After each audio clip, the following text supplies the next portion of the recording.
Tubectomy பண்ணியிருக்காங்க, இல்ல டியூப்ல வந்து பேபி ஃபார்ம் ஆயிருந்தது. அதனால டியூபெக்டமி பண்ணியிருக்காங்க அப்படின்னு சொன்னா, நமக்கு பேபி வந்து செட் ஆகுமா அப்படின்னு சொல்லிட்டு, என் ஃப்ரெண்டு ஒருத்தவங்க வந்து டியூபெக்டமி பண்ணியிருக்காங்க. ஏன்னா வந்து பேபி வந்து அதிலேயே ஃபார்ம் ஆயிடுச்சு ஒரு சைட் டியூப்ல.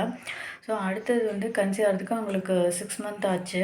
ஸோ நீங்கள் டியூபெக்டமி பண்ணாலுமே வந்து பேபி ஃபார்ம் ஆகும். ஒன் சைட் டியூப்ல கூட ஃபார்ம் ஆகும். நீங்கள் அதனால் ஒரி பண்ணிட்டு இருக்காதீங்க. எனக்கு தெரிஞ்சு இன்னொருத்தவங்களுக்குமே வந்து ஒரு சைடு பிளாக் இருந்துகிட்டே இருந்தது. அவங்களுக்கு குழந்த பிறக்கிற வரைக்குமே பிளாக் இருந்தது. ஸோ அதனால வந்து அந்த குழந்தைய அஃபெக்ட் பண்ணலை. ஒன் சைடு உள்ளதில் தான் அவங்களுக்கு எல்லாமே குழந்தைக்கும் போயிட்டு இருந்துச்சு.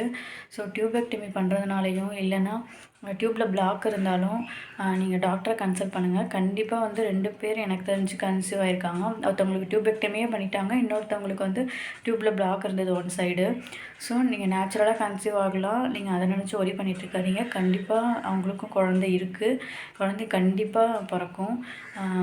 ஸோ எல்லாமே ஒருத்தவங்க வந்து ஏஜ்டு பர்சன் தான் 33, 35 இயர்ஸு. இன்னொருத்தவங்களுக்கு வந்து 28 சம்திங்கு. ஸோ ஏஜ் வந்து இதனால அஃபெக்ட் ஆகாது. வேணா குவாலிட்டி க்ரோத் குவாலிட்டி அந்த ஸ்பெர்ம் குவாலிட்டி எல்லாத்தையும் வச்சு கண்டிப்பாக எல்லாருக்குமே குழந்த இருக்கும். ஸோ ஒரி பண்ணாதீங்க. டியூபெக்டமி பண்ணவங்களாம் கண்டிப்பாக ஒரி பண்ணாதீங்க. எல்லாருக்குமே குழந்த கண்டிப்பாக கிடைக்கும்.